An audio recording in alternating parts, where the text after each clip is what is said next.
Around the Ozarks in 5, brought to you by Talking Rocks Cavern. Explore the beauty above and below ground at Talking Rocks Cavern. And the Springfield Greene County Park Board, reminding you to go play. Here are your hosts, Ethan and Sarah Foreheads. And good morning once again. Here we are on Wednesday, making our way through the week, and we're going to begin with, let's begin with news. All right. More and more Missouri schools are moving to 4-day school weeks instead of 5. Education officials say 161 Missouri schools will start this year going 4 days. Leaders say the change helps tremendously with recruiting and retaining teachers, which have been in short supply, as we've been telling you. 31% of all districts are now 4 days. So many so that state lawmakers say that they will likely revisit the issue and potentially grandfather in the districts that already have done this, or require other districts to get voter approval if they have not yet done this and they're of a certain size. At this point, Independence is still the largest district in the state with the 4-day school week. Interesting. I'd be interested to know what parents think about that, because haven't they done studies in Springfield to ask about that? Maybe not, but I feel like we used to cover that. Yeah, I think was that it? No, that was the survey that they did was for the extended Thanksgiving break or Christmas break. Like which one?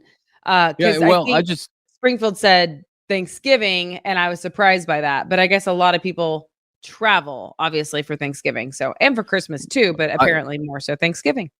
With the 4-day thing, I'd just be curious to see what parents think. Maybe parents love it in those other districts. I don't know. Yeah, certainly teachers do. I mean, it's been very helpful in those districts, and I don't blame them. I mean, if you can, because Missouri has a required number of hours that you have to be in class. So if you can spread those over 4 days instead of 5 days, you remember that, right? In the newsroom, whenever other newsrooms were doing that for a while. It was yeah. Well, I get to do that now. I have half day Friday. Typically, most Fridays are half days because we work longer days during the week. Yeah. So that it all comes out to 40 hours. Interesting. All right. The Missouri Division of Cannabis Regulation for marijuana products is recalling thousands of items. More than 60,000 products sold to dispensaries and manufacturers may not have been properly tested. The testing system ensures the product comes from marijuana grown in Missouri, or that the product passed required testing before it's sold. The recalled products include a variety of edibles, vape cartridges, and pre-roll marijuana flower products. No adverse effects have been reported. The things we're reporting on now are crazy. 2 moms from Lebanon got into trouble with the Missouri State Supreme Court. Both are going to spend jail time as a result now. One mom got 7 days, the other 15.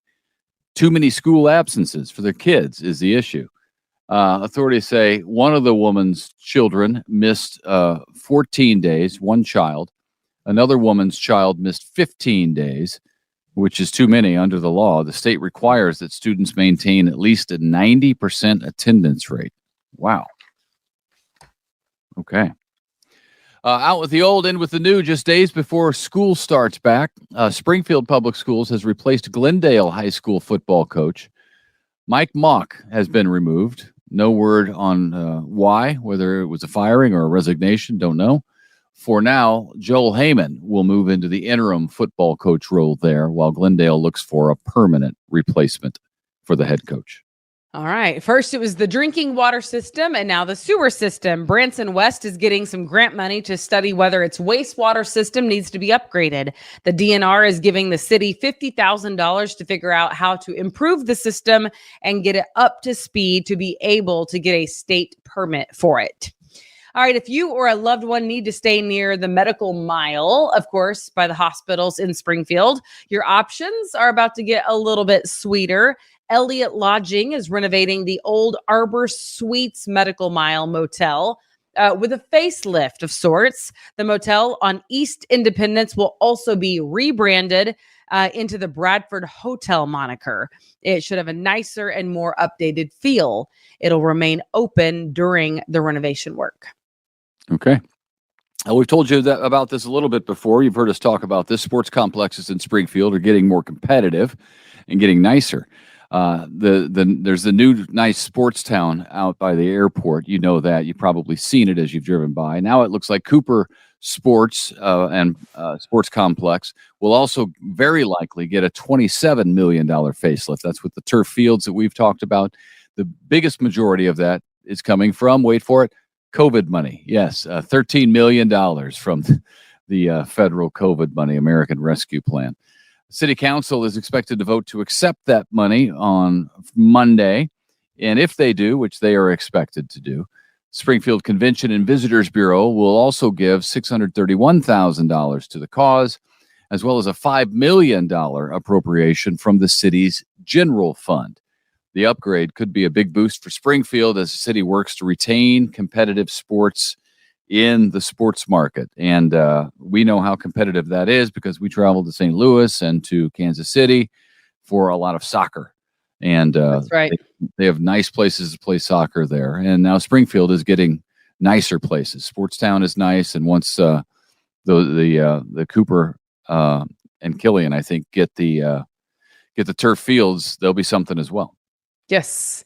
All right. This is interesting, at least for some TV folks, and maybe you too, hopefully. It looks like fewer people are watching broadcast and cable TV, like over the air and cable TV, and instead they are streaming their favorite shows, which really is no surprise. But now we have numbers to back it up. YouTube TV, Netflix, Hulu are becoming increasingly popular. And for the first time ever, this is what's interesting. July ratings show that broadcast viewership made up only 20% of TV viewing, and cable was also very low. That means streaming services saw a record almost 39% of all TV watching. Yeah, I'm interested by this. It doesn't hit me the way that it hit me at first, because now as I'm looking more into it, YouTube TV that's what we have, and it has broadcast networks. So yes, it's a streaming service, but you can still watch ABC, CBS, right, NBC. And that's how we're watching it. I mean, it shouldn't really be a surprise because we've known that it's trending that way for a long time. But you do recognize that if someone is going to stream KY3 News, then the next show might not be Wheel of Fortune forever, or the prior show might not be Jeopardy, for instance. Like, because eventually, right now, YouTube TV is networks, but eventually it's going to be shows. Okay, well that may be true, but I'm just trying to understand what July ratings show. Broadcast viewership made up only 20% of viewing. Well, because Nielsen ratings. I know, but that's a different animal. Where you watch it, how do you get it, et cetera, et cetera. That's a different animal than talking about YouTube, people streaming to get. It doesn't. The broadcast networks don't really care how you get them, as long as you get them. So 20% is what's watching broadcast. Is that what that is? Right. And cable. Yeah. Okay. So the point of this is that broadcast viewership is declining, and streaming services are growing. Right. Because they're not mutually exclusive, because you can get broadcast on Hulu and on YouTube TV and probably other places. Yeah. Okay. All right. I was just interesting. Curious. All right. Here is a fun one for you, because I know you are a Chick-fil-A lover. You also feel like you developed a sandwich for Chick-fil-A single-handedly. He's convinced of it, folks. True story. I did invent that. Now it's on the menu. Now it's on the menu. By the way, it is the spicy chicken biscuit, because he used to order the spicy chicken biscuit for breakfast, and they would say, "Oh, we don't have a spicy chicken biscuit. We just have a chicken biscuit." And Ethan would always go, "Well, you should have one, because if you had one, I would order it right now." Like, well, now they have it. But you know what I did? I outsmarted them. I waited until like 10:29. I ordered I ordered at 10:30. I would order the spicy chicken sandwich and then say, "Oh, and by the way, throw it on one of the biscuits that you have sitting back there for breakfast that ended a minute ago." And they were like, "All right." Yeah. I invented the spicy chicken biscuit. And by the way, I love that they threw it on the biscuit that they had sitting there from breakfast that happened 1 minute ago, because sometimes people follow the rules to a fault in my mind, at least in my mind. Can't have it. This is not the law of the land, people. This is the law of Chick-fil-A. And they're like, you know what? My pleasure. My pleasure. I will certainly do that for you, sir. It was totally their pleasure to put that chicken on that biscuit. And now it is on the menu, and Ethan feels like he contributed to this item. It's all You're welcome, public. You're welcome, eating public. Anywho, okay, now the story for today. They are coming up with a new sandwich that will hit the menu on August 28th. It's already been tested and apparently is becoming a fan favorite among the taste testers. It is the original chicken sandwich, or the original piece of chicken, like filet, with pimento cheese and pickled jalapenos. I'll give that a try. That's interesting. What's the honey? There's a honey pepper in there. What's the honey? Yeah, it's called the honey pepper pimento chicken sandwich. So it's sweet and spicy? I mean, I don't know. Like the description says that it's like the filet of chicken that you expect, plus the pimento cheese and pickled jalapenos. But the title of it is honey pepper pimento chicken sandwich. So I don't know if the honey is just like a hint of flavor. I don't know. Anyway, we're gonna have to find out. Well, I have to give it a try. I'm willing to give it a try. I'm willing to. I'm excited about it. I do hate to do anything other than my spicy chicken sandwich or biscuit, depending on the time of day. Right. All right. Well, there you are, folks. That's the news for the day. There'll be more happening later today that we'll tell you about tomorrow morning. It never fails. Yeah. And by the way, it's our daughter's birthday, just in case she watches. We have a 12-year-old now. I mean, technically not quite yet at this hour, but it's coming today. Later today, she'll be 12. Yeah. In her mind, she's already there. Yep. Right. We have a 14, 12, and 10 now. It's crazy how old they're getting, how quickly. Whew. All right. Happy birthday, Ainsley Jane. And thank you for watching. Thank you for listening. We appreciate you being with us on the podcast. Share it with your friends, and we'll see you back here tomorrow. All right. Bye-bye. It's time for Around the Ozarks Wake Up Weather. Here's your host, Abby Dyer. And a happy Wednesday to you. Thanks for tuning in to Wake Up Weather this morning. I have more great news for you. Wasn't yesterday so nice? How about we do it again? Today we have more sunshine in the forecast though, and temperatures up just a little bit, not 70s for highs, but right at 80 degrees on this Wednesday. 80, sunshine, light winds. They'll be out of the south, but only at about 5 miles an hour. I encourage you to find some time to get outdoors. Today is just going to be so nice. And this is really kind of the last day in this cooler than average run that we've had going on so far this week. I really don't have bad conditions in the forecast for the rest of the week either. However, we are going to see some of the heat creep back into the forecast. That happens especially by the weekend. Today, though, the main message for you is that it's another nice one. It's going to be a fantastic afternoon to get outdoors. I am expecting that we hold on to the sunshine for several days, but near 80 degrees, that's below average for the middle of August. It's starting to feel like school time, isn't it? We kind of have that cool fall chill in the air. Low tonight, only 60 degrees. You've got those nice kind of cool, crisp mornings. The low relative humidity has been such a game changer, too, compared to last week. The surface map today, it just shows that high pressure is in control. It means sinking air. It's the reason that we have just that nice sunny sky. We're going to hold on to that not only for the rest of the day today, but the middle part of the country is going to stay pretty quiet here for the next few days. What I am watching is that big ridge of high pressure, the heat dome. It's been bringing record heat to the south. It's going to be shifting over the next few days, and that will start to inch its way into our area again. It'll heat us up for the weekend. Not too extreme, mid-90s, but we've been there already. Yes, it comes with some humidity, so heat index values will be back into the triple digits as early as Saturday. I think we hold on to those triple index heat index values through Sunday, and then we stay pretty hot for a stretch of days. In fact, the middle and even end of the month are looking kind of warm for this time of the year. Because of this ridge of high pressure, it also means that rain chances will be minimal.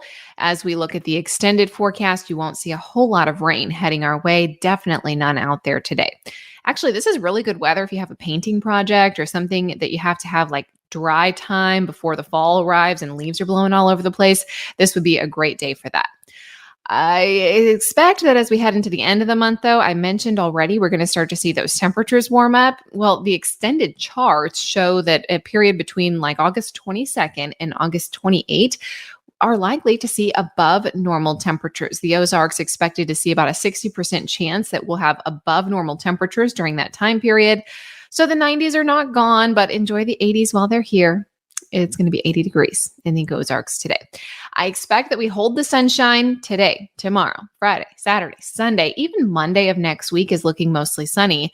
I'm keeping rain chances out of this forecast. There are still a few folks, especially out in our northwestern counties, that are seeing some drought conditions. I know you would probably like a little bit of rain in the 7-day. It's just not coming. We have high pressure at the surface, high pressure above, and that makes it really difficult to see the rain chances sneak into the forecast. I do expect, though, we're going to have some nice conditions come to an end. By the weekend, it'll be kind of hot and sticky again. Heat headlines are still making a name for themselves, too, across the southern part of the country. In fact, intense heat and record temperatures for portions of the Northwest in the United States, as well as Texas, they continue not just today, but really all week long. And then as we get closer to the weekend, that ridge of high pressure will shift into the Midwest. We get higher temperatures, and they get a bit of relief. So I am happy for them. As we look at the Atlantic hurricane season, I mentioned it yesterday, it's really off to a slow start. There's a whole lot of dry air. Oftentimes, when you read about the research between hurricanes and El Nino, the season is kind of slow, and that's what we're seeing, at least so far, this Atlantic hurricane season.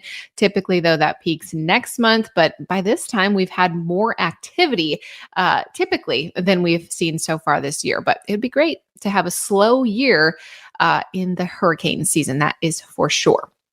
All right, I will show you the brain twister question that I left you with yesterday.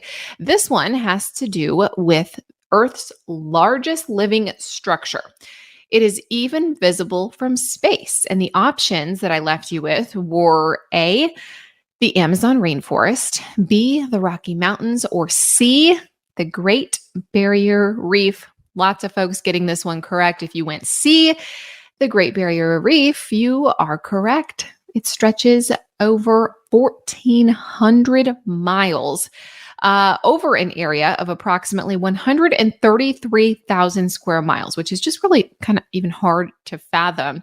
It is the largest coral reef system in the world, located, of course, off the coast of Queen Island, Australia, in the Coral Sea.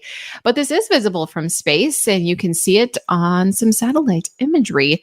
Even when just looking from above for some cloud structures, it shows up from space. So C, the correct answer today.